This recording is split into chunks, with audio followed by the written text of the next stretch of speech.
I can only think of two times in Lyoto Machida's career in UFC where he's been beaten as decisively as he was tonight. When he got knocked out at UFC 113 by Mauricio Shogun Hua, and when he got submitted with a standing guillotine choke by John Jones in the second round at UFC 140.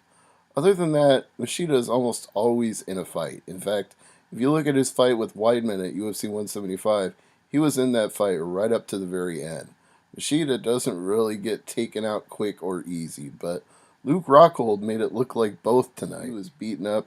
He was no match for Rockhold on the ground. And how often do you say that somebody that Lyoto Machida is fighting is superior to the Dragon on the ground? You don't say that very often, but on this day, Luke Rockhold was the better of Machida in every single way and wins by rear naked choke at 2:31 of the second round.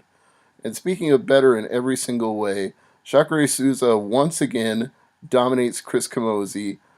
I don't think anybody could have expected anything different. He wins halfway through the first round with a verbal submission to the armbar.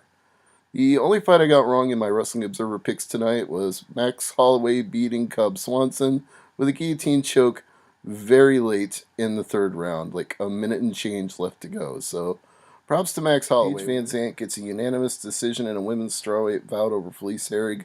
Two of the judges actually gave her a 10-8, so she got a 30-26 and looked it too. Felice Herrig just was no match for her on this night.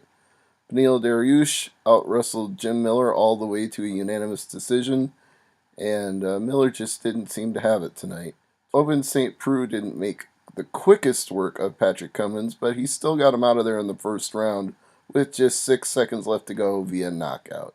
Villante was using a very effective strategy of kicking Corey Anderson's lead leg out from under him and then punching the heck out of him when he slowed down.